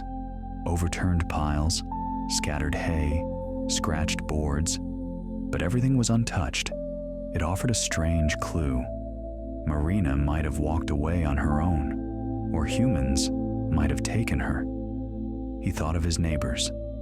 The nearest farms were a kilometer or two away. Will's farm, where the man often left early on his motorcycle, and the young Brodsky family, who sometimes helped feed stray lambs. Gary planned to walk to them. His old phone barely caught a signal on a good day. For now, he had to act on foot. He sat on the old stone by the gate and unfolded an invisible map in his mind. The paths where he sometimes met people, the overgrown ravines where children hid in summer, the narrow trail leading to the road. His memory hinted at a direction. He took a blanket, a few pieces of bread, and walked toward the clusters of bushes once used as temporary shelter for lambs. Along the way, he scattered crumbs wherever he noticed tracks. Sheep often followed scents. Maybe Marina would sense the familiar smell and return. Gary called her again, but the day was passing, the sun edging lower. He walked through gardens and pastures, lighting every hollow, peeking under every lean-to. Sometimes he found bits of rope someone might have dropped, sometimes fresh fibers of wool snagged on thorns. Each discovery brought him hope, but not answers. Near the old footbridge across the creek, he noticed tracks heading toward the edge of the forest. They were fresher, deeper impressions, suggesting someone had led or pulled the sheep with a rope. The thought of people unsettled him. Who would take a sheep? A few possibilities came to mind. Someone could have found her wandering and, thinking she was lost, taken her to the village. Or someone might have been interested in livestock on someone else's land. Either way, the tracks led toward the woods. He knocked on his neighbors' doors. Will wasn't home, and his windows were dark. The Brodsky family, returning from the field, stopped for a moment, looked at the tracks, and found a tuft of white wool in the bushes beside their garden. Maybe she just wandered in, looking for feed, suggested Mrs. Katya, but there was no conviction in her voice. They advised him to follow the property line and check the trails leading to the old clearings. Evening was approaching. The sky darkened gradually, carrying the cool scent of pine. Midge walked beside him, sniffing the air intently and pausing now and then to catch a direction. Gary felt the tiredness in his muscles, but didn't let himself stop. He went over the tracks again and again, tracing in his mind the route where all this might lead. He revisited the paths he usually covered during the day. The garden trails, the overgrown stream, the old mill road. The thought that Marina could have gone off alone or fallen into someone else's hands unsettled him deeply. He took the blanket, the rope, and his lantern, placed them in his backpack, and headed down the road. Along the way, the Brodskys pointed out more wool caught in the bushes by their fence, another sign that the tracks were real, and continued onward. There was little daylight left. The sky began to darken, and the cool scent of pine thickened in the air. Midge walked close, breathing sharply as he searched for direction. Gary shook out the blanket, tightened the rope in his pack, and switched on the lantern. He called once more, "Marina!"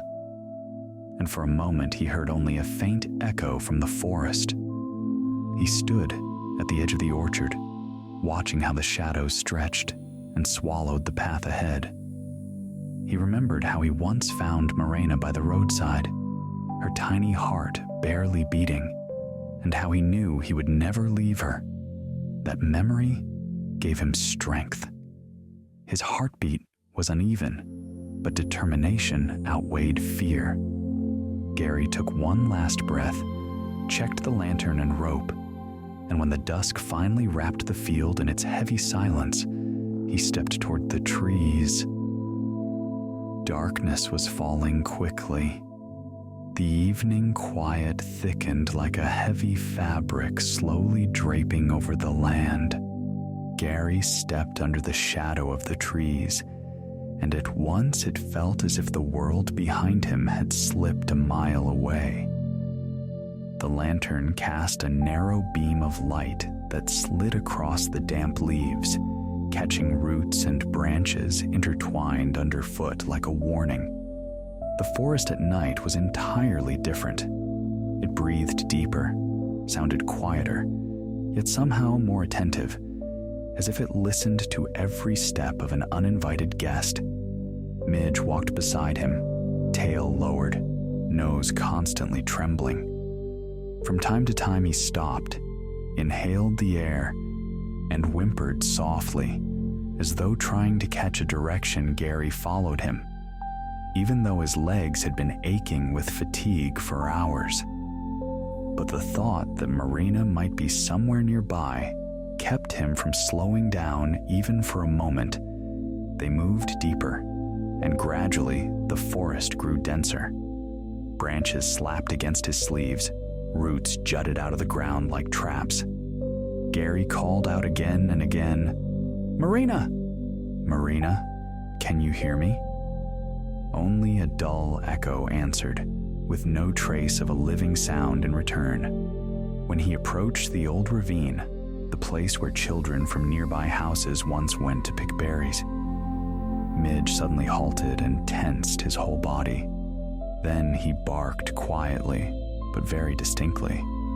Not in alarm, more as if he were calling Gary toward something. Gary pointed his lantern in the direction the dog was staring.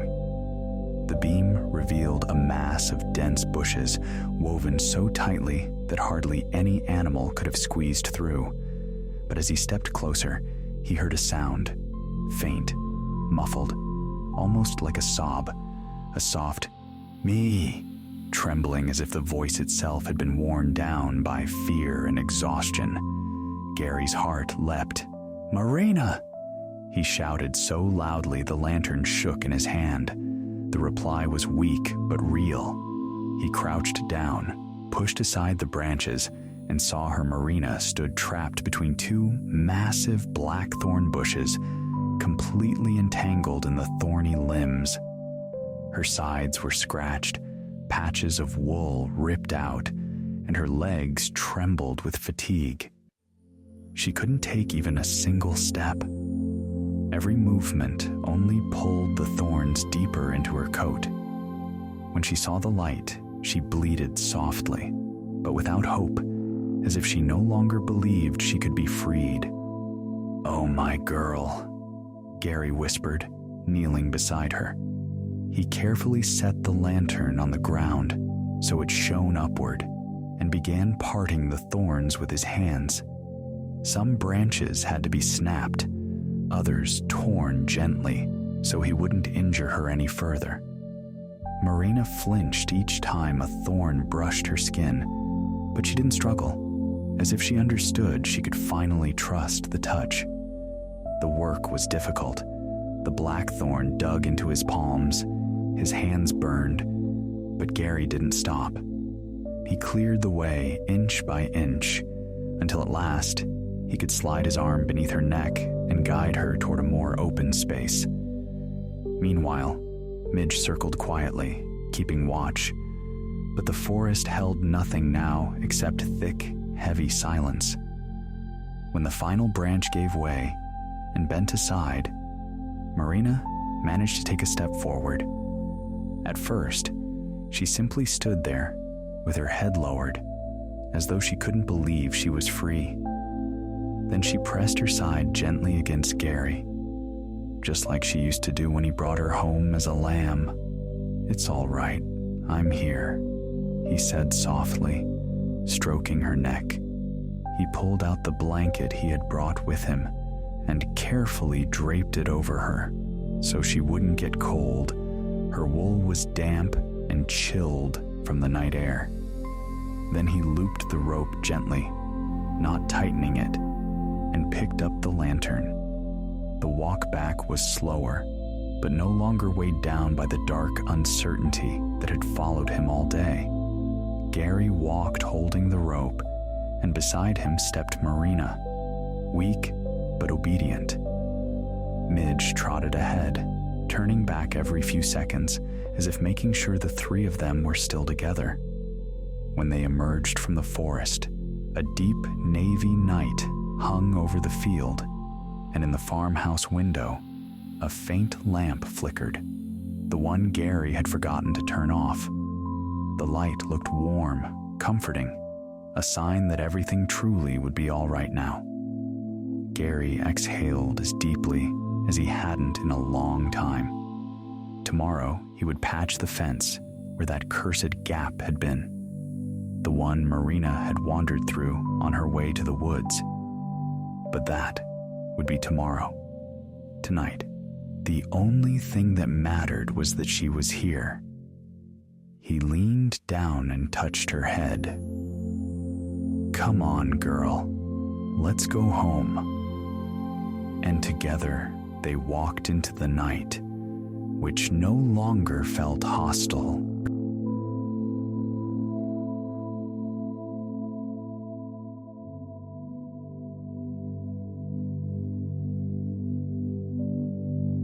Tea time at Mrs. Wheeler's.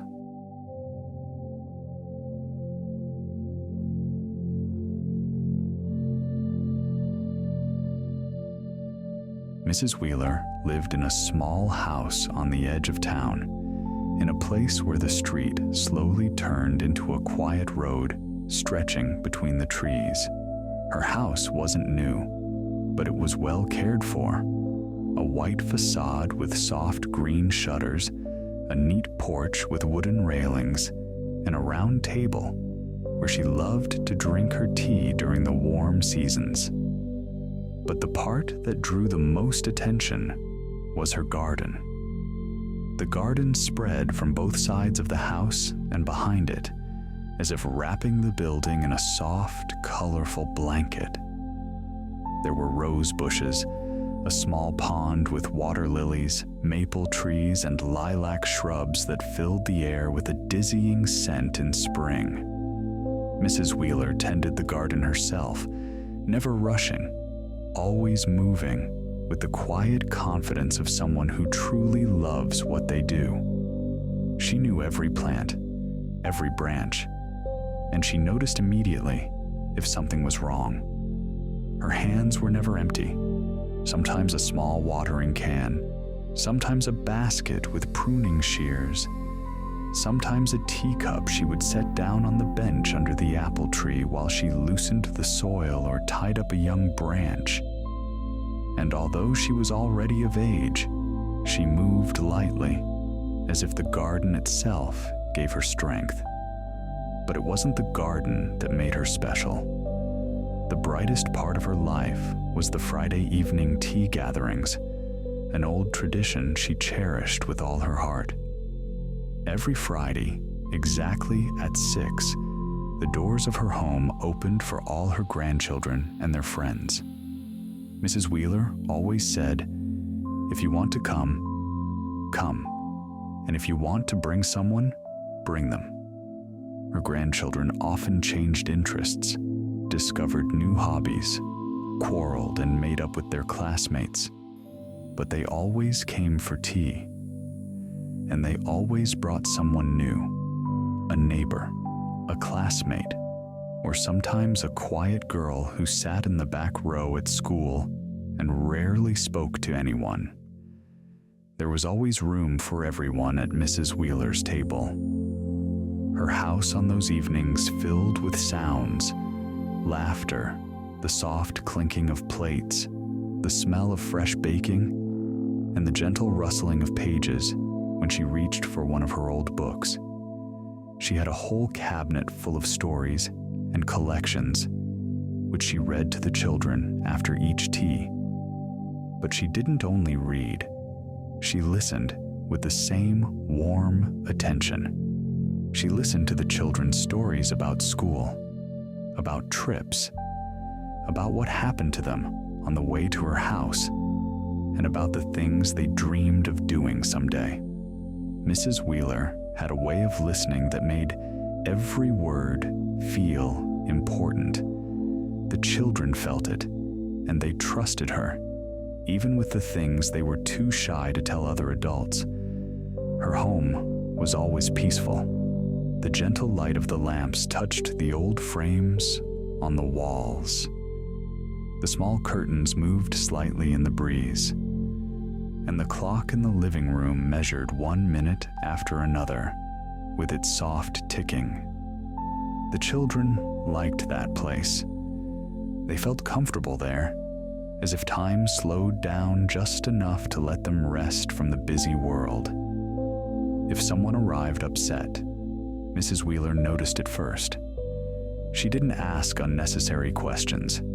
She simply offered a piece of candy or another cup of tea. and somehow, within a few minutes, the child was already sitting beside her, telling her everything. Those who came for the first time quickly understood why everyone loved those Friday evenings so much.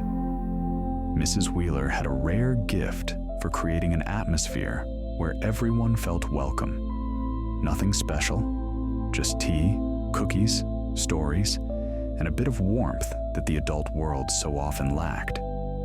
Week after week, she prepared her home for the gatherings. She set the table, checked the garden before sunset, and always wondered with a quiet excitement, who will come this time? What story will the children bring with them? And which story should she read today? That Friday began just like all the others. Mrs. Wheeler walked through her garden in the morning, checked the tied branches of the roses, adjusted the bench near the fire pit where she and the children usually sat, and brought out a basket of cookies from the kitchen, placing it under the canopy so she wouldn't forget later. By noon, the sky was still clear, but after 3 o'clock, it began to darken faster than usual. Heavy clouds crept one after another from behind the hill, and Mrs. Wheeler, straightening the tablecloth on the small garden table, only smiled softly. It seems we'll be having our tea inside today, but even rain couldn't spoil her Friday mood. At 6 o'clock, she heard the first steps on the path. As always, it was Ellie and Grace, the youngest visitors. They ran, sharing one jacket between them, and burst into laughter the moment they saw Mrs. Wheeler. "We're soaked," Grace announced. "But we're first," Ellie added proudly. Mrs. Wheeler opened the door wider. "Come in, quickly. I've already lit the fireplace." Inside, it was warm and smelled of apple pastries. The children took off their shoes, leaving a small puddle by the entrance, and rushed into the living room where the fire crackled brightly. Soon the others arrived. Sam, tall and a little shy, Lizzie, who always brought new jokes, 2 friends from a nearby street, and a bit later Tim, usually the loudest, but now unusually quiet because his backpack was full of damp books. The rain grew stronger. The sound of the drops on the roof was so steady it resembled someone endlessly pouring rice into a copper bowl. Mrs. Wheeler didn't fuss. She quickly placed another cup on the table, took out a second teapot. She knew one would never be enough, and scattered extra cushions around the room. "Sit wherever you like," she said with a warm smile. "Tonight we'll be warming ourselves by the fireplace." The children instantly settled into their favorite spots. Ellie nestled almost under the bench so his legs could feel the warmth of the stone. Grace sat beside Mrs. Wheeler, wrapped in a blanket. Sam and Lizzie arranged themselves on the rug where they always raced to finish the puzzle lying on the coffee table. Tim carefully laid out his books near the fire, hoping they would dry a little. "So, what happened at school today?" Mrs. Wheeler asked gently as she poured the tea. It was a signal, and the children eagerly began talking. Lizzie spoke first. She always had the most stories. "We had a spelling test today, and the teacher gave us a word nobody knew, not even Mark." She threw her hands up. Hopelessness. Who gives children a word like that on a Friday? Everyone burst out laughing. "What's so hard about it?" Sam wondered. "I thought it was the name of a disease," Lizzie said, and laughed even harder. Ellie added, "And during recess we built a tower out of textbooks, and it fell right on Patrick. He didn't get mad. He just said it was a sign. We shouldn't study so much. Patrick always says that, Grace replied. Tim sat quietly with his hands folded until Mrs. Wheeler handed him a cup of tea and asked, "And you, Tim? How was your week?" He hesitated, but answered, "I forgot my umbrella this morning, and my books got wet, and the teacher said I have to redo my essay." "And that worries you?" Mrs. Wheeler asked softly. He nodded. "Will you show it to me after tea? We can look at it together." Tim lifted his head and smiled for the first time that evening. Rain drummed loudly against the windows, but the room remained peaceful. The children argued, laughed, shared news and little secrets. And most importantly, Mrs. Wheeler listened to everyone, without interrupting, correcting, or judging. She sat in her armchair near the fireplace, holding her cup of hot tea, nodding now and then, simply happy to have them all together. A distant flash lit the room for a brief second, cold and soft, but the fire jumped playfully right after, covering the moment with its warm flicker. Mrs. Wheeler looked around and thought that rainy evenings were sometimes the best. They brought people closer together, giving them time that would otherwise be lost to everyday worries. "Now then," she said, setting down the cup, "who wants to tell a story?" The children stirred at once, looking at one another as the room filled with new voices. The evening was just beginning. When Mrs. Wheeler asked who wanted to tell a story first, the room fell silent at first.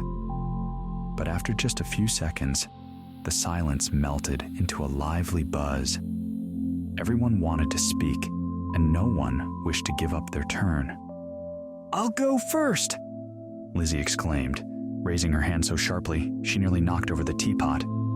"No, it's my turn today," Sam protested, already pulling a cushion closer as if preparing for a long tale.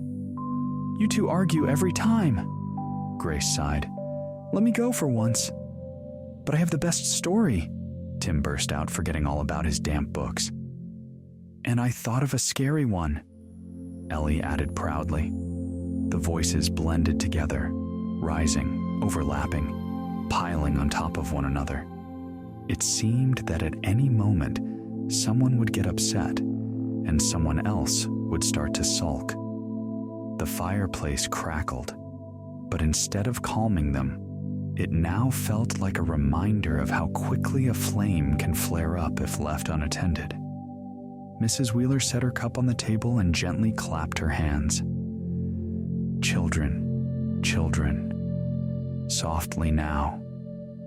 Her voice wasn't loud, but it was so warm that everyone fell quiet at once. She looked around at them with a smile that held no reproach, only understanding. "If you cannot choose among yourselves," she said calmly, "then perhaps tonight I will be the one to tell a story." The pause that followed was short, but very meaningful, and then, chorus-like, without a hint of doubt, came, "Yes!" Some even clapped their hands. Tim forgot about his troubles. Grace pulled a blanket closer. Lizzie sat up straighter. Sam leaned forward on his knees, and Ellie bit his lip in anticipation. Mrs. Wheeler settled comfortably into her armchair near the fireplace, adjusted her knitted shawl, and began. "Listen closely. Many years ago, in a small town much like ours, lived a man named Thomas. He wasn't wealthy, he didn't have a big family, but he had something far more important, a kind heart." The children went completely still. Every morning, Thomas left his little house and walked to work along the main street. On his way, he always stopped by the bakery, where the old baker complained about life every single day. Thomas listened, nodded, wished him well, and never passed him by, even when he was in a hurry. She took a sip of tea and continued. Further down the street lived a man who disliked Thomas. He always grumbled, never greeted him, and pressed his lips into a thin line whenever Thomas passed. But Thomas still wished him a good morning every day, calmly and sincerely. And though no one really noticed, the man grumbled a little less each year. The children listened without breathing. Even the rain tapping on the roof seemed to turn into a soft background for the old story. One day, Mrs. Wheeler continued, trouble struck. A fire broke out in the town. People panicked, and Thomas rushed to help those who couldn't escape on their own. He carried out the old baker, comforted frightened children, led home a woman lost in the smoke, and even offered a hand to the grumbler on the corner when he slipped. She inhaled deeply, as though reliving the moment. After that day, people looked at Thomas differently. They saw that goodness, done quietly, without loud declarations, is the strongest kind there is. Even the grumbler began greeting him first, because he finally understood a kind word and a kind deed can change the world, even if they go unnoticed at first. She finished, and for several seconds the room sat in complete silence. The fireplace crackled, the kettle hissed softly, and the children remained perfectly still, absorbing every word. Grace was the first to speak. So he was kind to everyone, even if they weren't kind to him? Exactly, Mrs. Wheeler smiled. Sometimes kindness is a choice, and it comes back to you, even if not right away. Sam nodded thoughtfully. I always thought it was hard to be kind. Sometimes it is, she replied, but it's always worth the effort. They talked a bit more about the story, and then Mrs. Wheeler brought out an apple pie, warm and fragrant. She cut it into generous slices, placed them on plates, and soon the sweet scent of cinnamon turned the whole evening into a real celebration. The rain outside grew lighter, then stopped altogether. By the time the children finished their tea, the yard was dry again. Only a few drops still fell from the roof onto the stones below. It's time to head home, Mrs. Wheeler said softly. They didn't want to leave, but they obeyed. Each child came to hug her, thank her for the story and the pie. Some waved from the porch. Some recalled funny moments. Others already knew they would come next Friday with a new story. When the last guest left down the garden path, Mrs. Wheeler stepped onto the porch. The air was fresh after the rain. The garden sparkled with droplets, and the sky cleared, revealing several bright stars. She smiled. Another Friday had passed, warm, kind, full of stories, and next week she would be waiting for them again.